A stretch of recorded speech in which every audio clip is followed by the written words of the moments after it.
like to call to order the June 21st, 2016 meeting of Columbiana City Council. Could all rise for the invocation.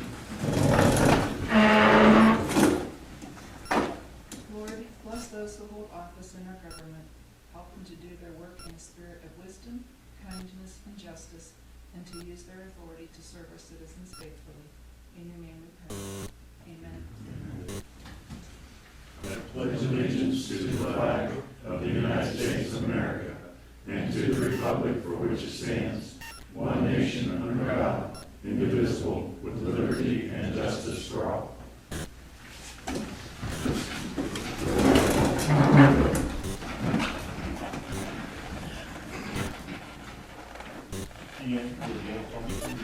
Everyone have their mics on? Here. Sauber? Here. McBain? Here. Liston? Here. Buggs? Here. Noel? Here. Lakeman? Willard? Here. Blaisdell? We have a public hearing scheduled for 7:15 regarding the 2017 proposed tax budget. And we'll move on until we get to 7:15. We have a proclamation to read.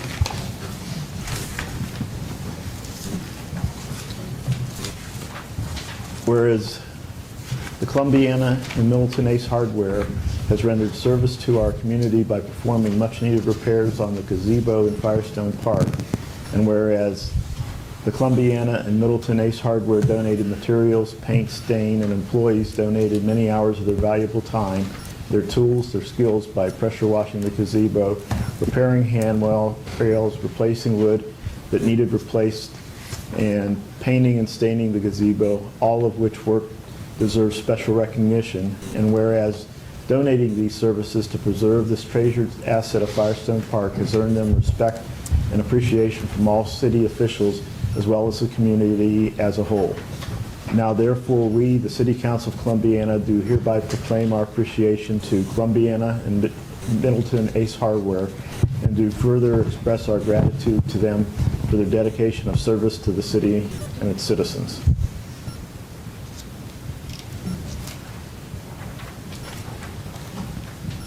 Yeah, we didn't have anybody show up today.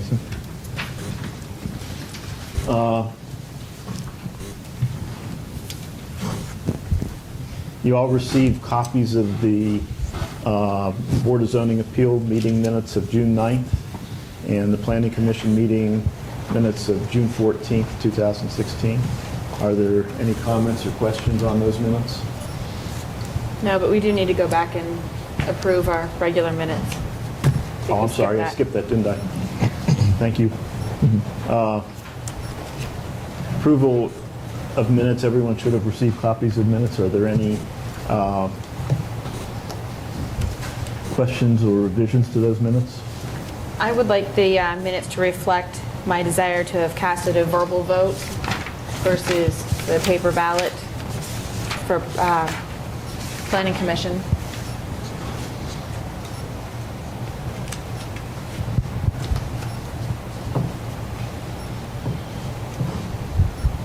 Deanne?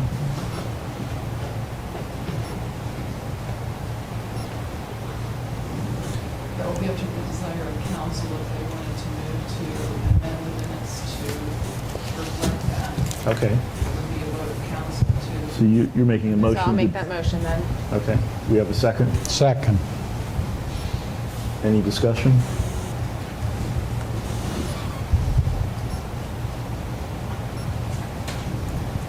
Deanne? Becker? No. Sauber? No. McBain? Yes. Liston? No. Buggs? Yes. Noel? Yes. 3-3. There's no tiebreaker. There's no tiebreaker tonight. We have no mayor here.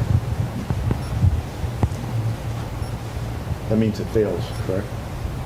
Not really. No? This is an unusual situation. You can bring it up again the next time. Because you need somebody to break the tie. Yeah, So it doesn't fail, it doesn't pass. it's just, Yeah, okay. so it would be appropriate to bring it up when The you have next a full. meeting, yeah. when you have You a can full move, group. can we move to table it then? Well, it already is in effect tabled. Okay. It took the vote, so it's an unusual circumstance, but I think that's the way to handle it. Okay. I give everybody a fair look at it.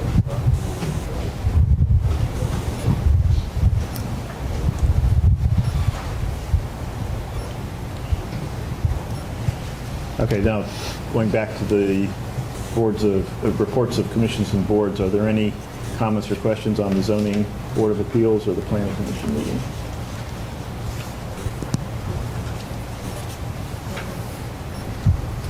I do have one comment. I noticed that there was an approval of the food truck in the parking lot over in Columbiana Plaza. I also saw something on Facebook that there was a kettle corn or whatever it was out of 7 to 14. I don't see any problem with the food trucks, but I'm just wondering if we're getting a situation where there are some people who are getting approval, some people who aren't. There aren't a whole lot of rules or regulations on what can be done. In the planning commission meeting, it said that I thought it said that they approved 4 spaces, but yet if we have a building that has a number of storefronts in it, the individual stores still have to come, or the individual businesses still have to come before planning commission to get approval for the individual thing. I'm just throwing these things out as questions as to whether or not they need to be addressed and whether or not planning commission should take a look at the current code and decide whether or not there needs to be more things addressing that issue. I have some comments. I think those are very good points you're making, and it was discussed at the Planning Commission. In fact, we did not approve the Planning Commission did not approve a food truck. All that we did at that meeting was change the use of that parking lot to allow it to have up to 4 spaces for food trucks. And the Planning Commission made it very clear that if anybody wants to set up a food truck, they will have to come back to the Planning Commission for approval to use one of those 4 sites. So in essence, there is no food trucks have been You did approved. exactly what I thought we needed to do. Yes, Okay. we did what you just verbalized. Okay. And I thought and is that correct, Lance? Yes, and I actually spoke to the lady that brought the original idea about the food truck from the Three Sisters, Jennifer Chaffee, and she will be coming to Planning Commission July 12th to ask permission to have her food truck in one of those 4 spaces. And I also had her consider everything else that you were considering at the Planning Commission: water, sewer, electric, trash, hours of operation. She'll be there for that. And Lance, isn't it true that the owners of that parking lot are going to be indicating to us whether they authorize that person to rent space from them? Yes. So the owners of that property knew they'd have to come to the meeting and indicate to us that they concur with that food truck being on their site. But I think you're making a very good point, because that should set a precedent of saying that whoever wants to set up a food truck will have to go through the Planning Commission. A food truck, a food cart, whatever it happens to be. Correct. Well, who owns that parking lot? Dick and Pam Schmidt. It was originally part of the plaza that sits back behind it, and so basically originally it was the A&P and Ben Franklin that were the tenants in there. I guess Temples was there too. That was later. That was built a couple years later. Is that not then private property? It is private. It is private property. But their original site plan didn't have the use of food trucks allowed on it. So anytime they change of use like that. So that brings up the kettle corn out at 7 and 14 then. What it, you know, I have no idea. I didn't bother to go out and see if it was there or what. It was I there. supposed to see last weekend. it was there sometime. It's a good point. You know, we're trying to control it downtown. Thought it was anywhere. It should be anywhere. Yeah. And then occasionally there's a vendor set up at the farm market there, usually on Fridays. Yeah, I think I've seen them selling hot dogs. Hot dogs or, something like that. yeah.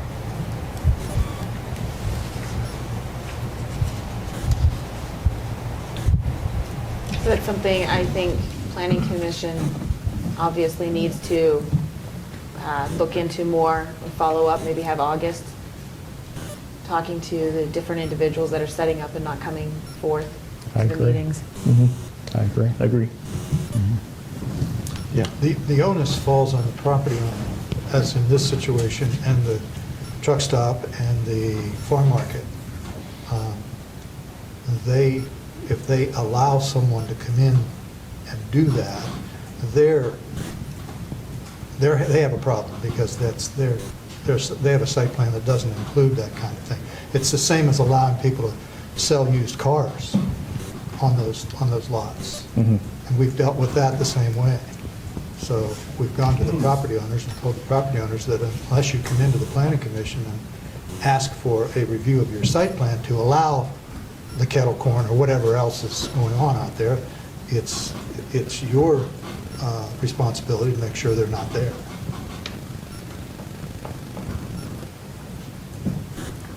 And we have tried to enforce that in days past with regard to some other issues like the used cars. Yeah. I just, there are cases where I sometimes wonder if people are just going there and using the property without permission, and the owners may not even realize. Well, that may it's be been the done. case, but we don't know unless we contact the owner and Right. inform them. Sometimes it happens on a weekend when no one's around. Mhm. So, but it's a legitimate concern, and we've tried to deal with it as best we can in the past, and we should continue to do that. Yeah. And I would think at the same time, the planning commission should also review the existing ordinances and decide whether or not they're adequate to handle the issues of food trucks and everything. I don't know, right now, do we require a solicitor's permit or any other kind of permit for them to operate? I don't think we do, but I mean, the question is, should we? That would be a planning commission issue to discuss. Yes. Anything else? I believe we have a representative here from the Ace Hardware Company. Oh, then we can present the, Yes. The Proclamation. certificate, Rebecca has to frame it, and Oh, the mayor has to okay. sign it, and Okay. Rebecca has to make a copy. okay, all right. We could give you one of the Xeroxes we have. Thank you. It's just a pleasure to be of service to the community. The community supports us, so we'd like to do a little bit. Yeah, we appreciate the Yes. effort that you put into it, and as a customer, I love the service I get when I walk in there and have a problem, and you guys help me out. Thank you. Thank you. Keep doing that. Thank you, Steve. Okay. Thank you. Yeah, the gazebo looks wonderful. Yes, Thank you. If we can stall for another 30 seconds, we can go into our public hearing.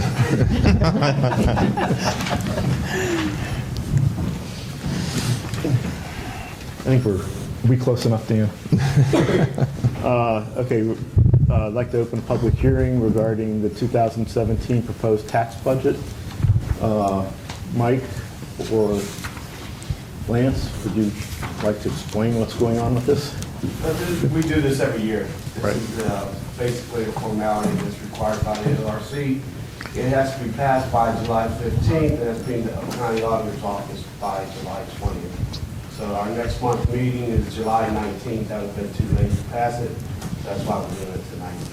And we usually just do it at the motion. It's basically a summary of what it's a starting point for the auditors. They use that information. We get this booklet every year from the county auditors that is the budgets and of everybody. So it's basically a formality. We need to send something to them. And this is in line with our proposed our budget that we passed? Yeah, it's, if you look at it, you know, the first couple columns are actual numbers from the last 2 years. 2016 is our budget for this year, and then 2017 is just a rough, you know, estimate where we think we might be. The only thing I would point out is I did put the water plant back into the water fund because wasn't sure what to do with that because even though I know it's going out for bids, you know, this is almost the end of June and still haven't have anything, you know, that they're ready to go yet. So the water plant is back in the budget for 17, and it will be from the years going forward. It'll just be less because of whatever we spend in that current year. You know, the remainder of it will be budgeted for the next year. Do we have any questions from the public on the issue? Any further questions from council? If not, I'll close the hearing. We do have a vote on it later in the afternoon, or tonight.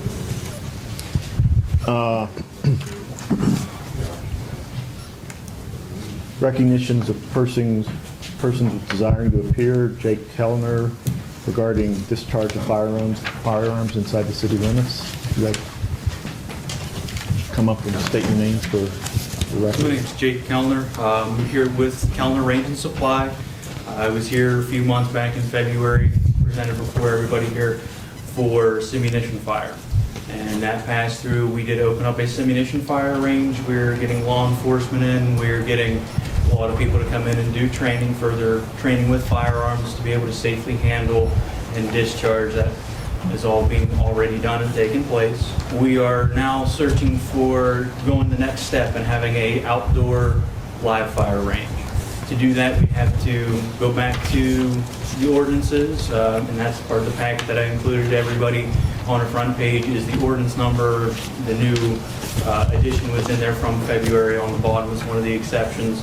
We'd like to add another exception into that. However, council sees fit to go ahead and write that in. But we would like to do it for an outdoor range. The range we have proposed, we included a picture part of the packet. It would be a fully bermed range down both sides, fully shielded across the top. Any stray shells that were to be fired within the range would be all contained. Everything meets and exceeds the Department of Energy's regulations. Also included in your packet, that was the highlighted sections. If anybody would like to see the originals on that, they're a little easier to read than the ones that I copied off for everybody on the council. If I do have those, if anybody would like, let me know. I'll pass those out as well. But we're following along with their standards. They'll have the ballistic shielding on all three sides. You'll have the backstop area that is going to be oversized for anything we will allow to shoot there. We're only looking for the 50-yard range, so we're going with pistol and small rifle. So nothing crazy extreme. It's not going to be your wild guns. We're not doing any of that. It's going to be basic. You're going in for your pistol shoots. We'll be open for the police department to come in and do the qualifications, surrounding areas to come in and do those as well. Training sessions, people can rent them out for the competition shoots, the IDPAs and of that nature. They can all come and use that, scheduling it on events. We're not planning on doing anything late in the evenings. We don't want to have any sound issues with the neighbors. Also, with construction of the range, we do have sound baffles that we will be installing on the ceiling as well as the walls on both sides. We've done some testing with those this week. We set up a mock range and we fired a 380 pistol. The 380 pistol without any sound baffling comes out at about 82 decibels. And then with the sound baffling in place on three sides, we were knocking it down 20 decibels to about 61, 59, depending on the shot. Just because we are located next to the train, I did also take a rating of the train as it went past. Not the horn, not the siren, none of that. Just the train driving past on its own. and we were right at about 110 decibels. So it would be less noise even without baffling than just the train driving past. But we will still have sound baffles. We will have all the protection that meets and exceeds all the Department of Energy standards on being able to set up an outdoor range. Part of the reason with the handout that I have certain sections are highlighted and certain are not is the regulations that they hand out cover outdoor ranges, indoor ranges, as well as skeet shooting ranges. We're not planning on doing anything like that. We're not over top of the wetlands. We're not being fully enclosed, so we don't have to worry about a lot of what is in the regulations. That's why I highlighted certain sections. This is available in its entirety, either online or anybody would like to stop at the gun shop. I have extra copies of it, and you can see the entire regulations in its full matter. We've also looked through the EPA regulations on it for the lead contaminants, and we will be having a plan in place that there's a company that comes out, they reclaim all of the lead that's in the backstop, and they take it away. They have all the proper certifications, protective gear, everything that they need to have. They have all of that. They come out, they do it for us, so that we don't have to have any of our people going out there and having any contact with the leads. We don't have any problems with OSHA standards. We don't have any problems with the EPAs. We're actually going to be recycling it all and selling it back to lead smelters, so most of it will be going back into recycled materials and not getting thrown away or used as hazardous waste somewhere else. So it will be recycled. That falls right in line with the EPA regulations for a range, as well as we will do water sampling for the creek that runs just to the south of the property. We are a fair distance from it, but we will still test it for lead particles, and if something were to change, we would shut down the range and take care of anything that would need to be taken care of if lead ever did appear in the waterways. And as of right now, we're just looking to get things in line so that we can move forward with getting this set up. If Planning Commission as well as Council both agree that we're good to go with the law change as well as the site change, we'd be looking to hopefully get this operational by about fall, depending on the time frame of getting everything approved. Have you had requests to open this type of a range Yes. from your? It's almost a daily event to get either a phone call or somebody stopping in that would like to bring their gun and come down and shoot, or we will also offer, pending and getting approved, the use of range guns, where we will have guns that are current models that you could come in and you want to try it before you buy it, in essence. That would be the ones that we keep at the range, that you could come out, try them, see if you like that gun before you go ahead and purchase it and try it out. We would keep it, we would maintain it. They would just buy the rounds to get to shoot through it, see if they like it, and then they could buy it from there. Make a better choice on gun for them. Jake, you and I had discussion about the backstop and, Yes. and your neighbors. Did anything develop there? Because I was just thinking to myself after the fact that, you know, it'd be best that the backstop remain on your property. Yes, I have not gone over and talked to the foundry yet. I was waiting for the change of the law to see if it was even a feasible thing to go through and do. But we were going to plan to go talk to the foundry and have them move their sand pile actually onto our property. For insurance purposes, they want it all on the same property as well. And that would make the backstop for the largest caliber that is listed in the Department of Energy standards. It needs to be at least 6 feet thick, and that is for a 50 caliber rifle. We will not be shooting anything near that big. We will be still at about the 10 to 12 feet thick though. So we will be over the standards for the largest caliber, though we will not shoot it. So we will be over and above that, as well as we're going to wrap it around the sides and come at full berm all the way down the edges. If something happens that there's lead contamination in the soil or in the stream that's there, does your insurance cover that to clean it up? The insurance coverage that we will be having for that, they take care of a lot of any contaminants that are going into the stream. We are going to be testing it, and the distance that we are from that it should give readings prior to it getting to the creek. As we'll also be testing closer to the range to make sure that the runoff water is not contaminated.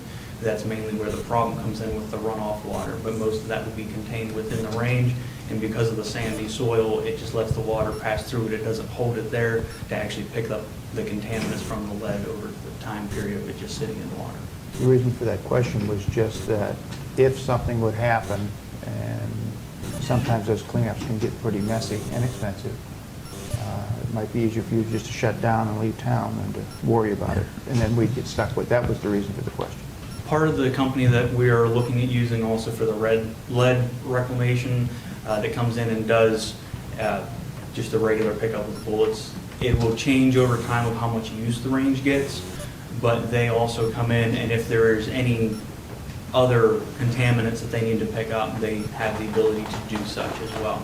So if it starts to leach out, they have all the resources to be able to reclaim whatever dirt needs to be reclaimed, and then we can attend to the problem before it becomes something that reaches a waterway. So we're not getting into that type of a situation. And they're on a regular base pay where you pay them every year, and they come out, they service it, they take care of it, and handle all the regulations on the EPA standards for that. Any other questions? Just one. Yes, sir. It's more of an issue if somebody is walking around the foundry, they don't have any idea what's going on. What precautions are you taking to see that no one stumbles upon your property where the range is located? They're part of the regulations that were listed. We have to post signs all the way around so that you know that there is a range, that there could be live fire taking place, as well as with the baffling goes all the way to the backstops. None of the bullets that may happen to go stray could go anywhere but into the backstop or into the berm itself or the sidewalls. So everything would be contained, as well as the signage all the way around. And anytime somebody's using the range, we will have a range officer there overseeing all the activities that are going on the range. If somebody, for whatever reason, were to stumble upon it, everything would get shut down. They would get escorted off of the range, informed of what's going on, that they can't be there. There'd be a fence? Because it is bermed all the way around, the only way that would be in it would be to go either up and over and then try to fit between the baffling on the top, or to come through the end that's gated where everybody else would be entering to actually go and shoot from.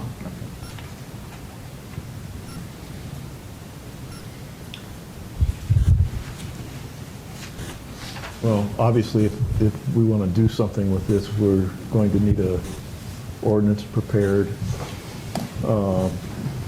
I have, I don't want to call them concerns, but obviously, if we do something like this, we have to do it in a way where anybody else who comes in that wants to do something similar could. Yes. And, you know, there are potentially organizations around town that might want to do something like this. Yes. And to me, that says that the current ordinances need to be looked at pretty closely to decide how we incorporate all the stuff that you're talking about doing. We need to consider where we would allow this to occur in town. We obviously aren't going to allow it to occur in a residential neighborhood, I wouldn't think. We may not want to allow it even within a distance of, 1,000 yards or something like that. I don't know what the right number is, of a residential area. So I think all those things need to be considered, and we're not going to sit here tonight and write an ordinance, obviously. Right. But I think this council, if you're interested in doing this, needs to make a motion and give direction to Planning Commission or someone to look into this issue and figure out what we need to do to make it happen. Chief, do you have, Go ahead. Chief, do you have any concerns with this? My question, exactly. I met with Mr. Kellner, of course, in the original project. He had mentioned that this was going to be something they would be interested in pursuing. He said most of the concerns I brought to him, the other remaining concern, we don't have any opposition to having an outdoor range in an appropriate and safe location, operated to standards, built to standards and code. those things don't concern me. The only issue I would have is any kind of noise complaint, because even though there's some heavy industry there or railroad tracks, there are some residences. If he's going to mitigate that or address that with baffling or somehow that's acceptable to this board, then I wouldn't have any other major concerns about it. He's going to have a range officer, they have certified people. The codes and standards to be met. It seems to me like he's covered most of the bases that I expressed him concern. What's the largest weapon that you would plan on firing down there? The largest on the rifle calibers that we're looking at would be the .223, the ARs, or the 7.62 by 39 AK rounds. It's something that the police department would use the ARs, so they'd be able to shoot those there, and the AKs are the same style of platform. What would be an approximate distance that that shell would travel? There is a chart. I've got the chart, but it doesn't, Okay. doesn't cover those. The distance of travel, it really would depend upon a lot of, it does have the 7.62 on here. I would interrupt here just 1 second. I would expect the distance traveled would be the berm, period, paragraph. The distance that it would be allowed to be able to travel at the range would be 50 yards. That would be your maximum that it would be able to travel. If there's any chance of it getting out or traveling, it'll go a long, long, long. Yeah. Okay, the- I was thinking along the lines of what Dick said about how close would you get to a residential area? Yeah, you're going to contain it down there, and I believe that. But I was just kind of addressing his concern about that. If you're looking down through that chart, the section that says, where to go is that 5.56 rifle, that would be the equivalent of the 2.23, just with a different, it's the NATO version instead of the American standards for it. Okay. And they're saying that that one is going to be traveling at 3,300 yards. And then right below it is the 7.62 would be 4,400 yards. So if not contained, it could eventually travel to that, whatever range we would contain all of that, sides, tops, and the backstop. I would like to ask the chief, you use the simulation. We have, Would you utilize this facility? Would you- absolutely, if we could get a deal on it.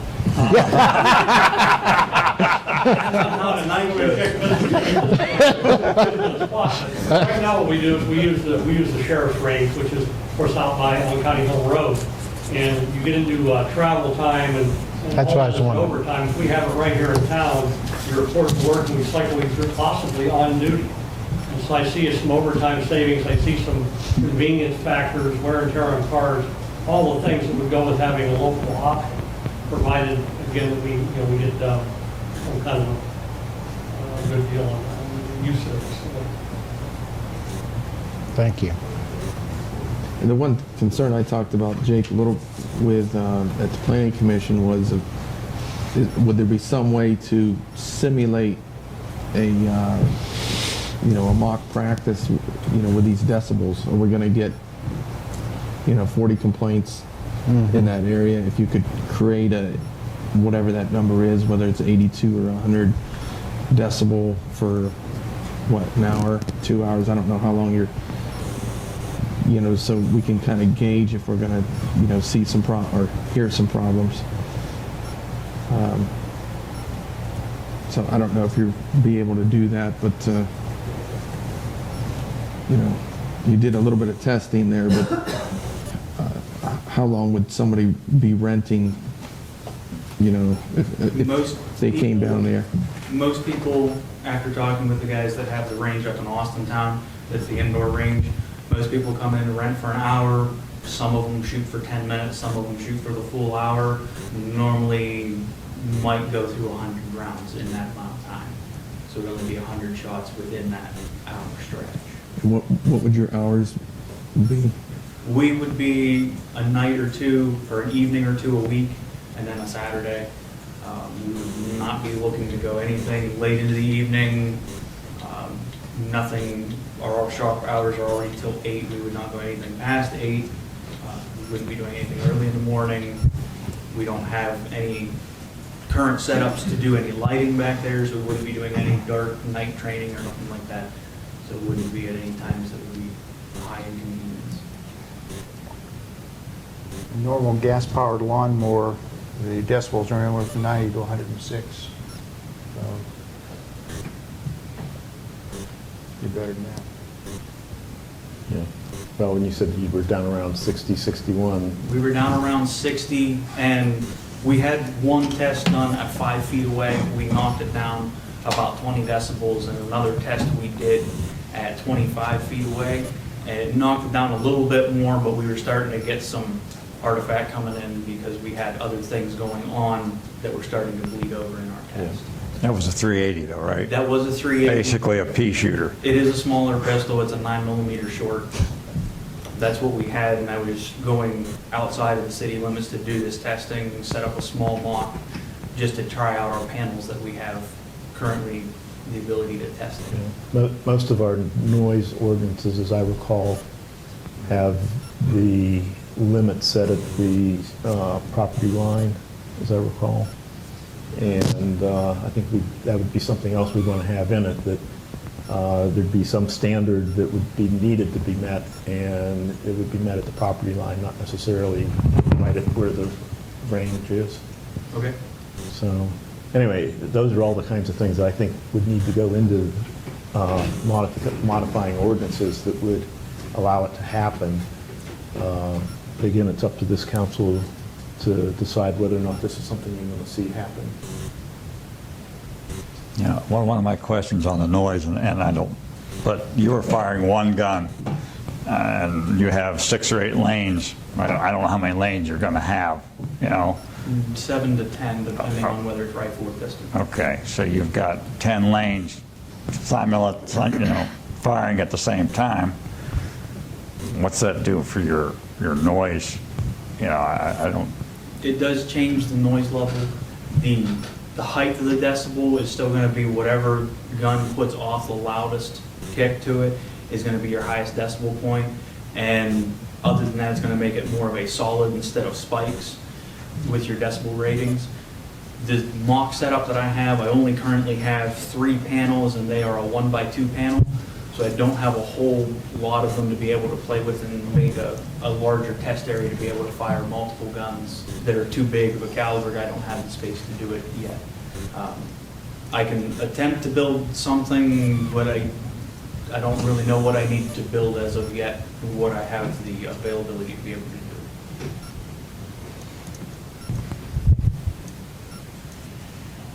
do. Any other questions?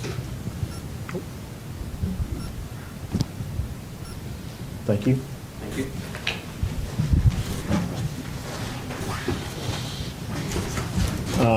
Moving on, manager's report, city manager's update.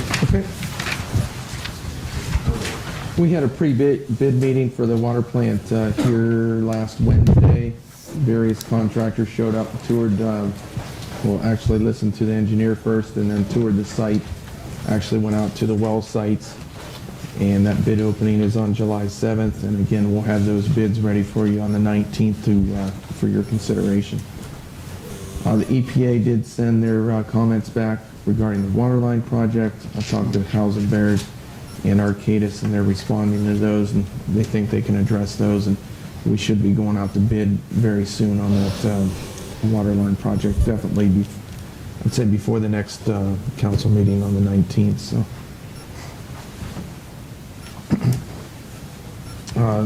tonight you do have legislation on the agenda. Considering the charter review's recommendations that were presented to you. Again, you can vote to accept all, some, or none of those recommendations.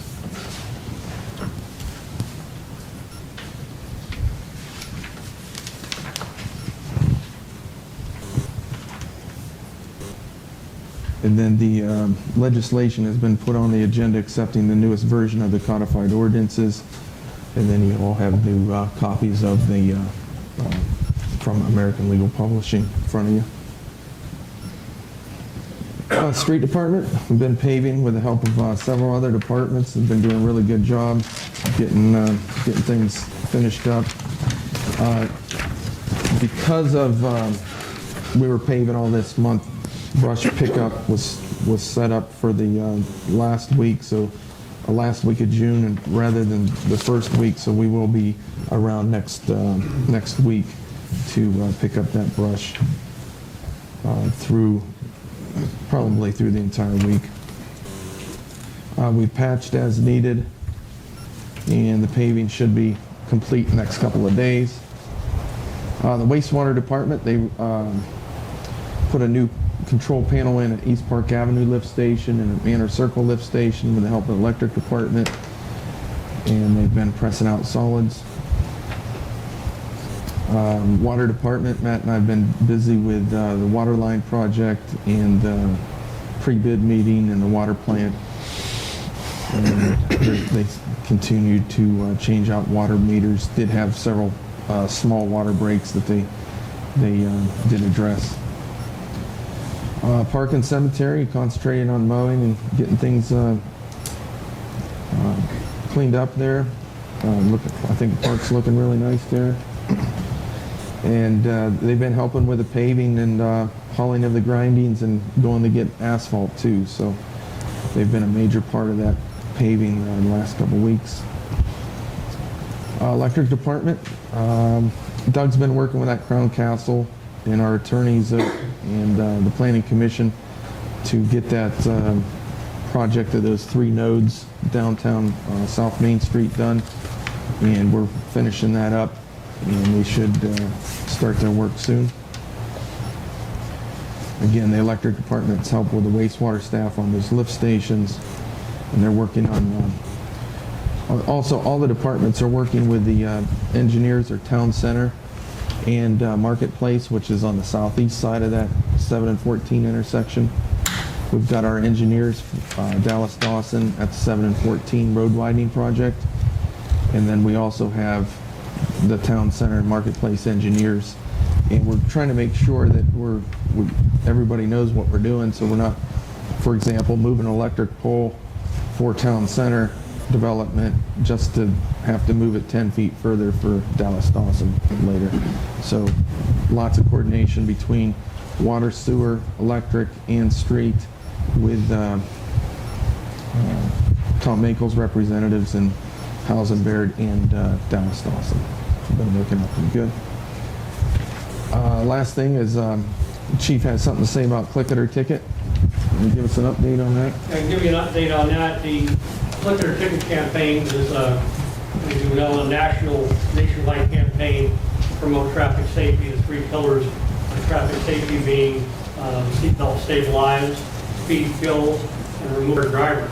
So we focus on that. I just got some stats from that program which ran May 23rd through June 6th. We emphasize it all year long, and I think that's reflected in the lower overall speed limit, speed rate throughout the city, and the fact that we don't have a lot of fatal accidents here, at least none in the 7 years that I've been. We made 95 traffic stops during that time period, issued 74 warnings, 25 citations, 3 of those for seat belts. We had no child restraint violations. That's outstanding. People were putting kids in safety seats, good. No OBI, outstanding. People were using designated drivers. That's a really good thing. We did 399 hours of traffic specialized enforcement. That's important from a statistical standpoint in that in the last 2 years, on the last 3 or 4 we participated, we've gotten 2 radar units from the Department of Highway Safety for Ohio for free. That's about a $2,500 item, so that saved us $5,000 in purchasing replacements for those who wear out on life cycle. So it's a good thing. We're looking to hopefully be offered another one this year for our efforts, and then in the fall we'll be participating in the second half of this, which is the drive sober or get pulled over effort. So that's kind of a brief update. If you have any questions, I'd be glad to answer them. But people here really have taken traffic safety to heart. And our young people at the schools listen to our programs, and we just have very few real serious problems. It's really great to be in a place like that where the street's pretty safe.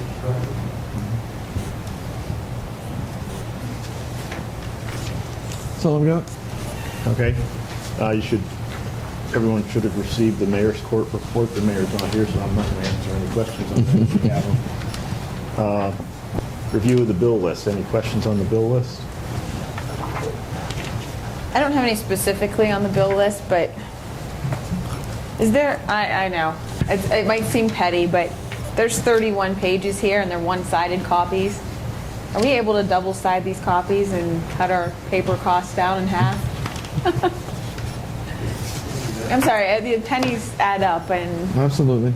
so, Not to mention, we don't need to cut down any more trees. that too. Okay, we have no old business on the agenda. We have a number of items under new business.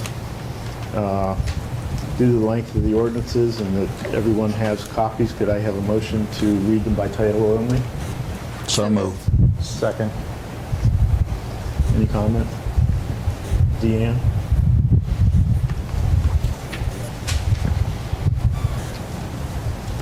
Yes. Yes. Liston, Yes. Fox, Yes. Noel, Yes. Yes. Could I have a motion to approve the 2017 proposed tax budget? So moved. Second. No. Tax? Proposed. Oh, okay, sorry. Okay.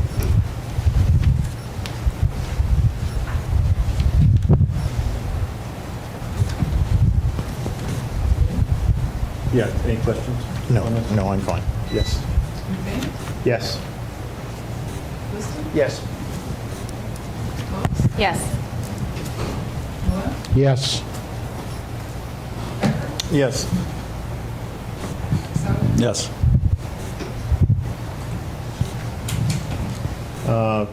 Resolution number 16-R-494, first reading. A resolution accepting the recommendations of the Charter Review Commission presented on June 21st, 2016 concerning the amendment of Section 4.12 of the amended charter for the City of Columbiana, Ohio, and submitting said recommendations to the electors of the city at the next regular municipal election to be held on November 8th, 2016. Just one correction, Mr. Mayor, the recommendations were actually received on the 7th, not the 21st. Today's the 21st. Yeah, that will be. And that'll be corrected at the next meeting, but I Okay. thought it was important to point that out. Yes, because it says 21st on the sheet. Right. Yeah. Yeah. Okay. I have a motion. So moved. Second. Are we going to have a discussion about this now that there's Yes, a now that motion? we have a motion, we have a discussion on it. Okay. And it's not an emergency, which is indicated in the section 10. It's a two-reading, Yes. ordinance, so that'll have to be corrected also. A couple other typos that need to be corrected. The substance of the ordinance is correct. Because on here on our agenda, it says 494, and on the paperwork, it says 493. Is that a typo? I don't know about the number, I don't keep track of the numbers. Okay. I guess we go back to the last 7 minutes and see what the last resolution was, and then we should do the next number.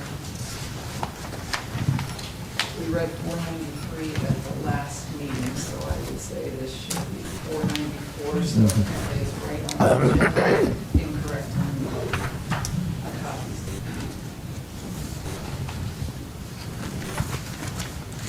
Okay. Any discussion on this? I would just like to say that I really appreciate the work of the Charter Review Commission. I think they work very hard and very diligently.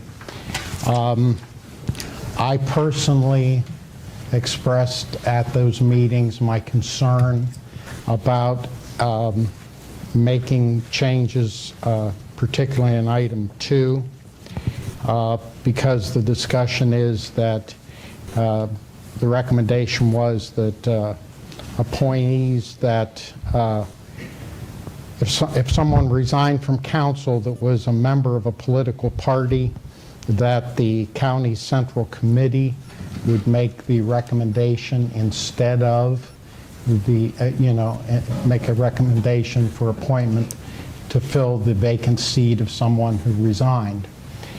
I expressed my concern about that because, in my opinion, the Columbiana Charter, which has served this community so well for so many years, really was a document that indicated that this community was going to be run by this community. And you can see in the design of the charter, that's the way it is designed. And to now have vacancies filled by a county person, and they did change the language to say that 3 residents that are a member of that party would make this recommendation, and they did change it listening to my concern. But the more and more I think about it, whoever the 5 members of council that would be remaining after one resigned, I think represent this community. They're the elected people, have been elected by the citizenry, and I just personally don't feel that we should take that power and give that authority to anybody else other than the people that sit on the council and represent the community. That's my personal opinion. And so I would not change item 2, and the changes in item 3 and item 4, I believe those are good and should be made. But that's my opinion regarding this matter. You're saying you'd like to change item 2? No, I think item 2 should remain the way As it was originally. as it was written, and not to change item 2, which means that we wouldn't have item 2A, 2A, and 2B, and Would you like to make a motion to amend their submittal to eliminate section 2, including the A, B, C, whatever it is, the numbers? Yes. Am I allowed to comment my need a opinion second. yet, or?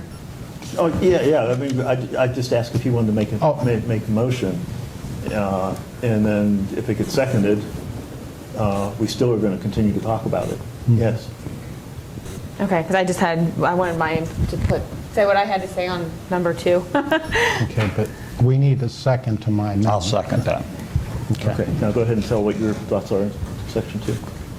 All right. I had sat in. I was only able to attend one of those meetings, and I'm of the opposite opinion of Rick in this situation. I do like, I ran for this seat as a Republican, and from that perspective, if for some reason I had to step down, I would like somebody that has very similar views to me to be put into the seat.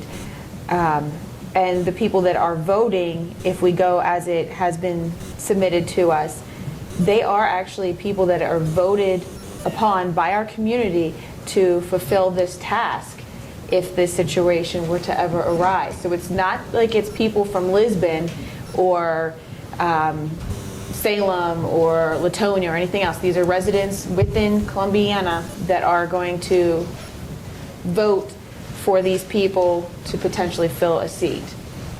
So it's not completely outside representation, and I think, those votes are saying, hey, we trust these people to do a good job for us too. They're on the ballot and get elected to do that for us. Well, I believe when you were appointed, Dick, you were the next highest vote getter of that election. In the previous election. That's correct. And I think that was probably the right way to do it, in my opinion.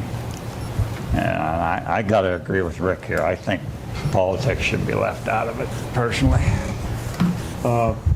The way the ordinance is written, I think they say that it's the members of the central committee of the political party. Right. I had no idea what all that stuff was and who the people were, and so I went on to the Columbiana County Election Board site, and they actually have a list of everybody. and I'll pass these down so you can look at them. This is for the whole county, all the members. You'll notice under Columbiana, in Columbiana County, we have 5 precincts, and there's only 2 of the precincts which have a committee member, and that's also true for the Democratic Party. Mahoning County doesn't make the information very easy to get at, but I think that there is someone who has been elected to the Democratic Party for the committee for Mahoning County. It's not clear if there was anyone elected in Mahoning County for the Republicans, because the only thing that was listed was that there were 3 write-in votes. Now, whether or not those were valid votes and resulted in someone being elected to that position, I don't know. So I'm a little bit concerned. And also, if you look down through there, with the exception of East Liverpool and Salem, there are very few precincts in the county that actually have very much representation at all. So it's completely feasible that you're going to end up with 1 or 2 people picking the 3 people if we accept this method. It also conceivably adds a considerable length of time, because they're given 45 days, I think, to make a recommendation. That's right. That then comes to council, and so we could end up having 3, 4, 5 meetings without having someone elected, where now we normally are able to do it within a meeting or 2 and have someone sitting up here on the board. So I'm not really in favor of changing 2 either. That's just my opinion on it. I know Salem just had an article in the paper today. They elected somebody, Mr. Knoll, through this exact format that is proposed for a remainder of a seat. It's not the exact format. Under the Salem rules, the members of their committee actually pick the person, and that person is then put on council. And this, in our particular one, they were going to identify 3 people and have council vote on to choose between those 3 people. So the process is a little bit different. Okay. We would still have some say into who was appointed to that position. Wait, I knew they elected a Republican for the Republican seat, so they did keep that aspect in there. They basically followed what is state law. And our charter right now supersedes state law. And the question is, do we want to change it to something? Well, I think we've already, the charter committee said that council should still have a vote in the final selection of the person, but that the central committee members of the city should be the ones to pick the 3 candidates. So that's really the issue. My problem is that we don't have very many, we don't have a committee member in either party from every precinct, and that bothers me. I mean, it's conceivable that we could have a time where there are no committee members. Of course, that's handled in the verbiage too, because it says if they don't provide a recommendation after 45 days, the council does it their own way.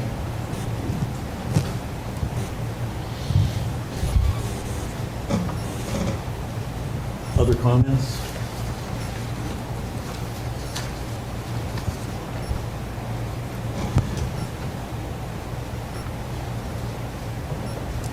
Okay, we have a proposed amendment and a second.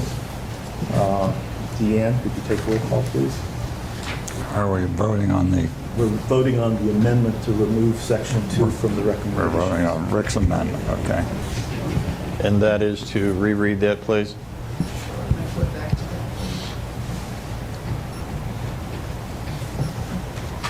I guess essentially your amendment was to maintain the existing section 2 in the charter and delete them from the recommendations. Right, the amendment is to strike the proposed section 2 from resolution 490. Okay. That's correct. Liston? Yes. Boggs? No. Noel? Yes. Becker? Yes. Souter? Yes.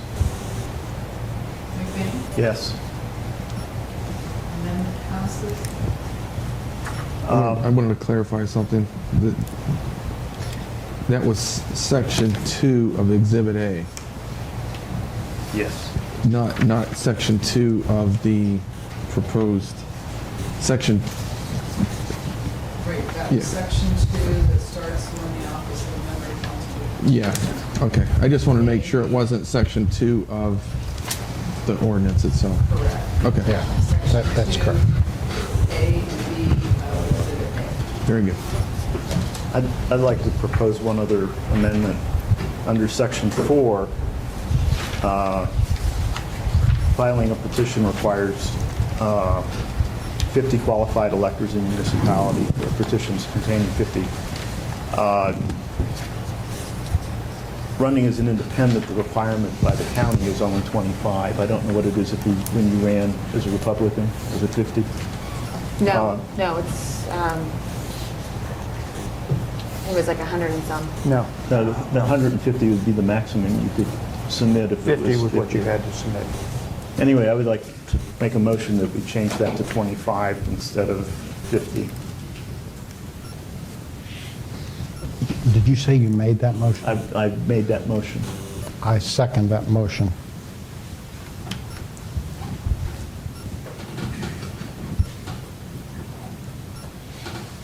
Any comments or thoughts?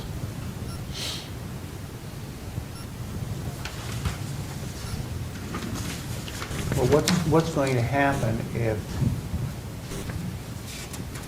it's filled, or if you want to fill it with a Republican or a Democrat, where you're required to have 50 by the Board of Elections?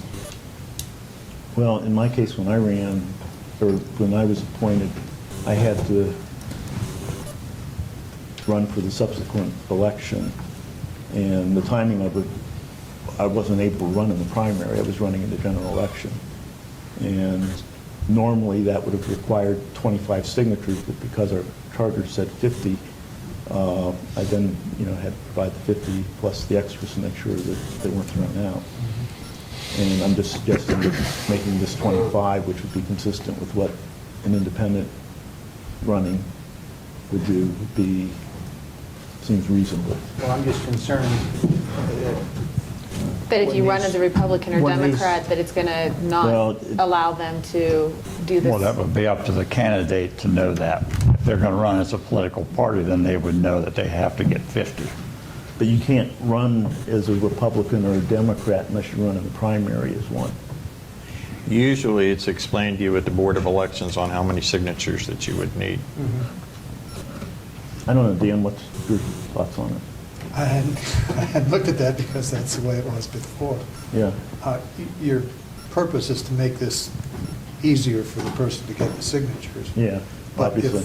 But if the Board of Elections requires 50, that's going to prevail over the charter, I think. Well, in my case, they said that my requirement was 25, but because of the charter saying it was 50, that they would follow the charter.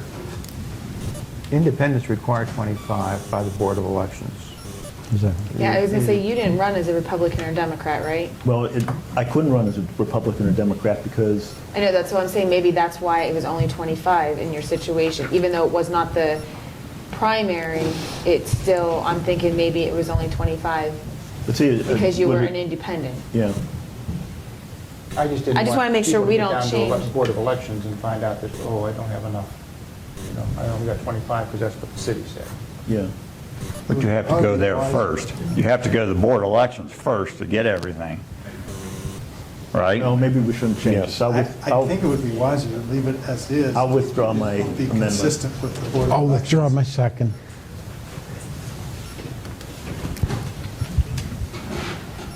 Any other comments or changes or recommendations on the ordinance? If not, Deanne, could we have a vote on approving the ordinance as amended? Fox? No. Noel? Yes. Becker? Yes. Sauer? Yes. McBain? Yes. Liston? Yes.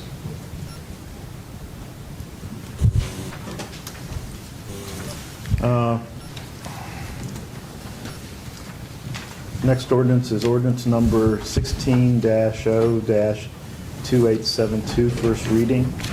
An ordinance enacting and adopting a supplement to the Code of Ordinances for the Columbiana, Ohio, current through February 2nd, 2016. Can I have a motion, please? So moved. Second.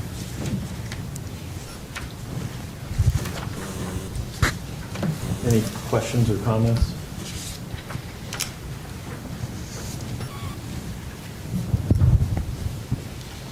Deanne? Noel? Yes. Becker? Yes. Souter? Yes. McBain? Yes. Liston? Yes. Boggs? Yes. Ordinance number 16-0-2873, first reading. An ordinance amending section 660.17 of the codified ordinances of the city of Columbiana. So moved. Second. Questions or comments?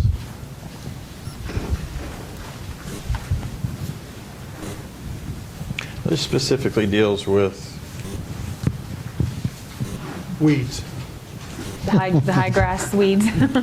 okay.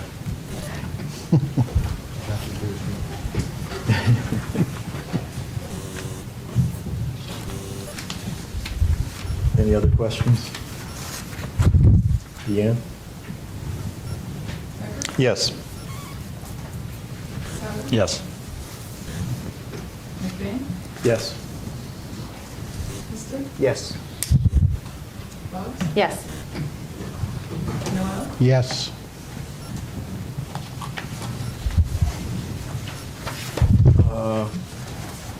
We have an executive session coming up.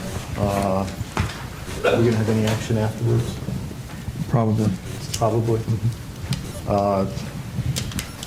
Do you want to do council comments now or do them after? I'm asking council. Or we have, If we have something to do after, we probably ought to hold council comments I until agree. later. yeah. Okay, fine. Then could I have a motion to adjourn to executive session for discussion of purchase of property, section 121.22G2, and discussion of pending legislation, section 121.22G3. So moved. Second. Any questions? Deanne? Souter? Yes. McBain? Yes. Liston? Yes. Boggs? Yes. Noel? Yes. Becker? Yes. May I have a motion to come out of executive session, please? So moved. Second. Deanne? McBain? Yes. Liston? Yes. Boggs? Yes. Noel? Yes. Becker? Yes. Souter? Yes. Based on our executive session, I have a resolution to read. Could I have a motion to read it by title only, since we all have copies? So moved. Second.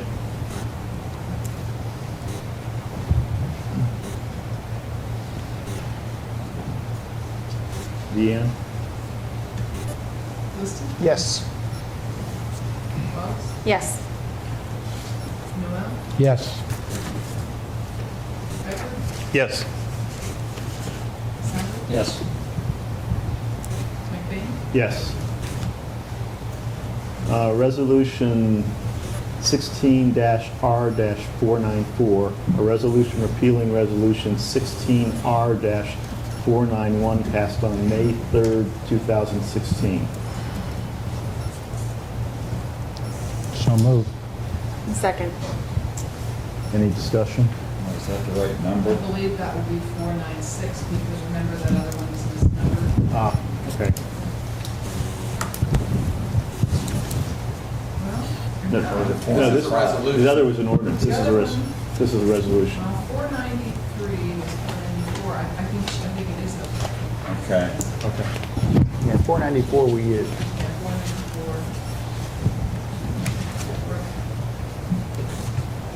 494. Any comments or discussion? Wait 1 second.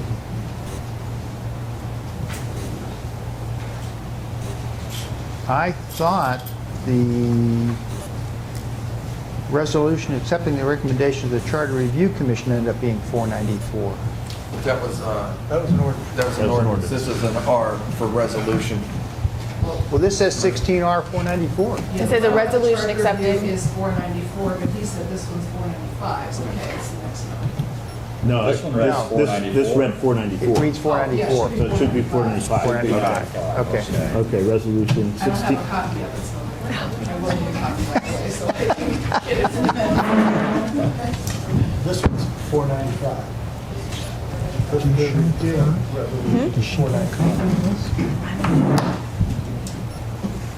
Okay, so we got the resolution number squared away. Any other questions or comments on this? No. Deanne? Bugs? Yes. Noel? Yes. Becker? Yes. Souter? Yes. Finn? Yes. Liston? Yes. Council comments? I got a list. Do you want me to go through it? Sure.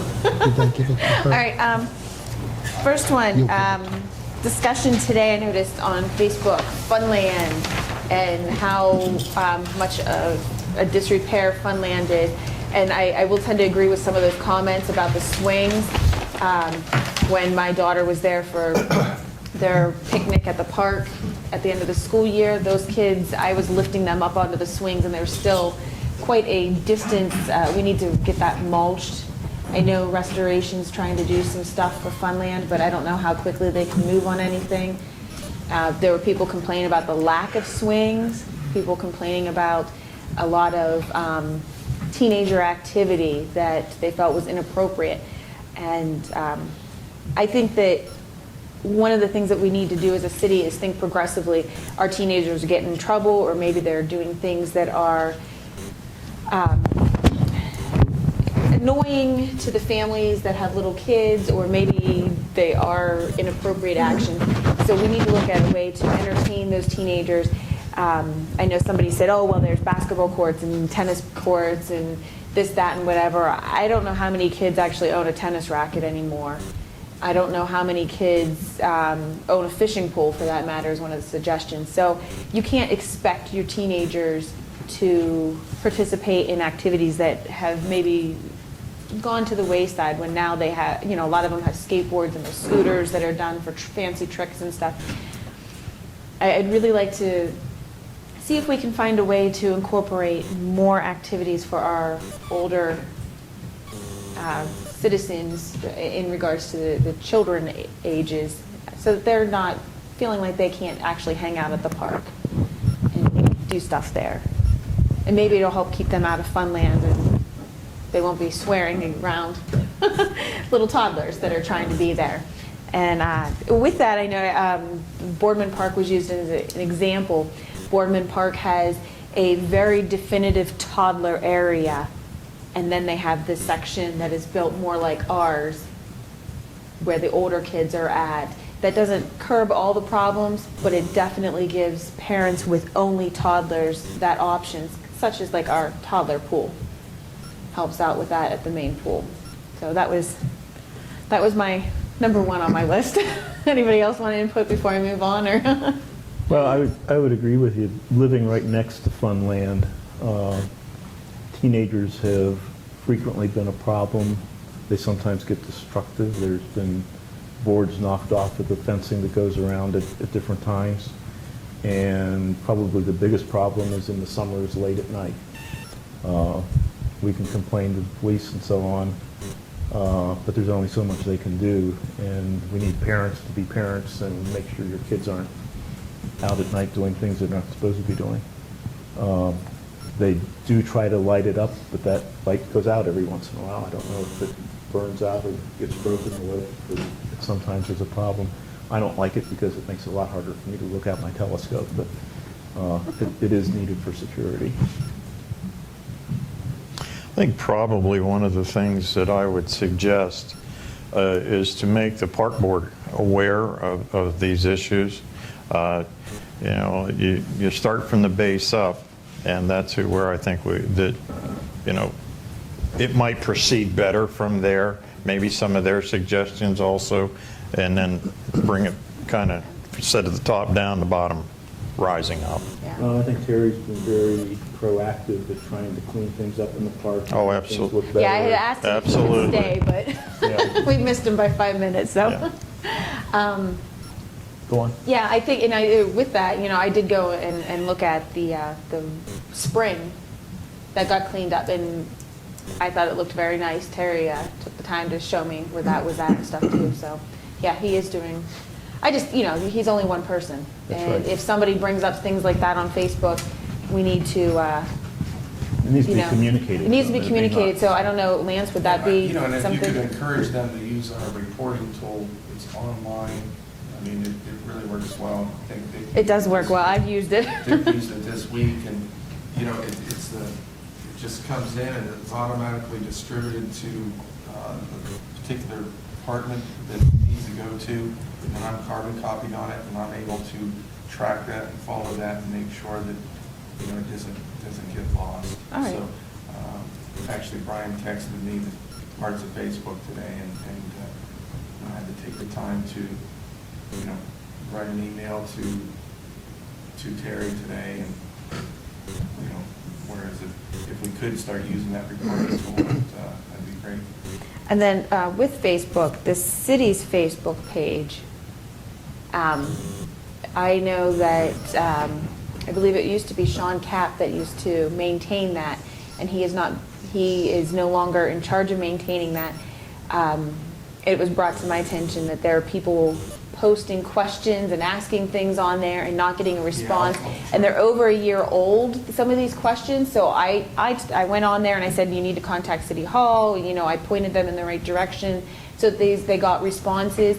I don't know if there is somebody that is currently in charge of that here, but if we're going to have a Facebook page, we need to maintain it, No, because...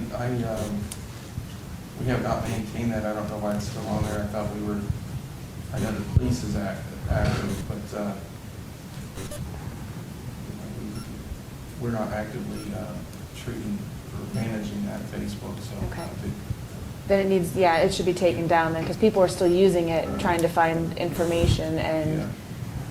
that just looks bad for us then. Since we've been paving, I've had people come up to me and ask me, when's their road coming up? So I know that we got our list for what was being done this year. Are we able to start looking ahead for next year? I know things can change, but Yeah, well, we'll start almost immediately. I know we've already got a running list of going on, but we're not done paving this year, so if I call Jesse tomorrow and ask him what we're paving next year, we probably won't go that long. no, I'd like to, be able to let people, I know somebody that came up to me, they live on Kingwood Drive, and I haven't been out there to drive it yet, but... Kingwood Drive, I've talked to people on Kingwood Drive and told them it would be on probably either 2016 or 2017. I told them that last year. I went to a graduation party and got swarmed this last week, so... So it is, I know it's on the top of the list. Okay. All right, one more thing, sorry. I get a lot of meetings and things. Curbside recycling. Do we have, I know that I was at Fairfield Township's meeting the other day, and they were talking about the lack of space at our recycling bins here in town, and how they're hoping that Columbiana will come up with another location than besides what we have beside the gas station. And then they also mentioned that they would love to see Columbiana do curbside pickup. I don't know, she said she was going to be in touch with you. Who, Barb? It might have been her name. From CCH? I think so. Yeah. Yeah. We talk all the time. Okay, And, so, they found another site out, the township's gonna help them out with. Yeah. It may help us on the southwest side of town. But she did call me today. I wasn't here to get the message today, but she does have another idea in town. Okay, yeah, because she said she'd like to see something more in town as well, and I just happened to be there at that meeting, so I heard what she was telling them, and thought that we need to, and I would personally like to see curbside. I drive through Canfield a lot, and I see that, and I think that's absolutely wonderful, and I'd love to see, I think you have a lot of people that might not be able to lift their recycling into those bins or drive into town to drop it off, but if we had curbside, I think we would see an even bigger increase than what they're already reporting as I happening. did discuss that with you earlier this year. Salem's kind of taken the lead on that, and saw the articles that, I mean, there are different ways to do it, but what the county, had stopped and worked with them a little bit. They're trying to do some research and trying to figure out how it could be done. But typically, when curbside is done on for the entire city, it would have to be a single carrier. Typically. Why does it have to be a single Doesn't carrier? have to. Because the main reason is it's not economical to do curbside recycling unless you're doing the whole thing, and it usually costs money. We had curbside recycling when I lived in Illinois, and it cost us an extra $6 a month or something like that on our garbage collection bill. It was worth it, but it wasn't free. It wasn't for the same price as the regular. So the only way you're really going to get a company to come in and say, oh yeah, we'll do curbside recycling, is if they get a contract to do all the garbage collection and curbside recycling for the whole city, a single contract, and that means you exclude all the other vendors we currently have. One of the other problems with curbside is sometimes you'll get set up, we'll take cans, bottles, won't take paper, or we'll take bottles and paper, don't take cans. So I'd like to see what Barb has to say, because she said that there's Four times at least this year. yeah, because she said she has a great program for that, and Tom Butch is the guy that runs it. And he's working with Salem right now. I agree we should look into it. We should find out what we can do. Didn't we kind of decide that we'd sit back and see what Salem, That's what I recommend doing. Yeah. They're kind of heading the way. let them do see if we want to follow Working suit. with Tom Butch on that. well, I think that's smart, because they're going to hit speed bumps and stuff like that. And I don't really think you want to trail too close to them. They just, start getting the weight and speed bumps. Just let them figure it out. And we just, if it works for them, then we just do what they're doing. Yeah. My only problem is free enterprise is what runs the country. that's what I'm saying. If you had a company that was willing to come in and just do the curbside recycling, we wouldn't necessarily be telling all these other companies that you can't pick up trash anymore. But they're going to want They want it all. they're going to want to collect money for doing the curbside recycling, because what they pick up won't pay for the curbside recycling on its own. Do we pay anything for those bins to be out there that we currently? Because for some reason, it just made it sound like there was going to be options for curbside recycling that didn't necessarily cost. Well, if that happens, that'd be wonderful. And that's why I really wanted to see what she had to say, because it sounded like Again, I talk there's to her once a month. yeah. And I might have misunderstood, but it sounded like, that's not necessarily something that would be costing all that much money, because they're already doing it for free, what they're doing now. It's a big Well, somebody's difference. paying for it. It's a Well, big somebody's difference. paying for it, but they're also getting money out of it too, Yeah. because they wouldn't be doing it. Yeah, it's a big difference coming in and dumping 10 bins rather than going to everybody's house. And It's very, very labor intensive. yeah. Anything else? No, that's my list for today. That was a nice list. Anyone else have any comments? Yeah, I want to blow Rodney's horn. My son and I went fishing Saturday morning, went and got the boat at 4:30 in the morning, and Rodney was on Main Street watering flowers, 4:30 a.m. You can set your clock by him. You can. Thanks to the chamber, those flowers look really nice, and it's seem to be holding up.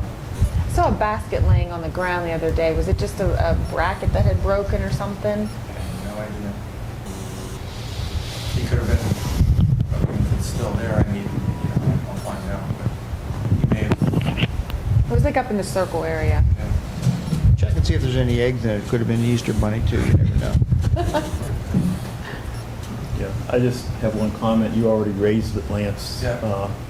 The reporting tool was wonderful to use. I could sit home and didn't have to call anybody, just Yeah. entered it in my computer, and 2 days later, it was fixed. On Parkview, there's a culvert that runs underneath the street where the water runs through it when it gets a heavy rain. And in the center of the culvert, there was a pothole developing that had rebar showing. And I kept looking at that for a couple of days and said, it's not going to be very long before this is going to be a hole, and this whole culvert is going to have to be replaced. So I think I sent that thing at like midnight or something like that. But whenever I sent it, it very quickly got a response, and they not only filled the hole that I was concerned about, there were a couple other holes that I'd missed, they filled those too. So they did a terrific job very quickly. And it's obvious that they don't have the manpower to drive around looking for every single pothole in town, especially when they're in the middle of paving. I used it to report 2 lights out in the city, that places I run on a regular basis, and by doing that, they were able to determine that one of them was completely broken, and it wasn't just a bulb, and they responded. I sent it as well, like around midnight, and by 7:30 in the morning, there was a response, and they were already on it, so. yeah, it works really well. We're trying to even develop it even further, hopefully this year.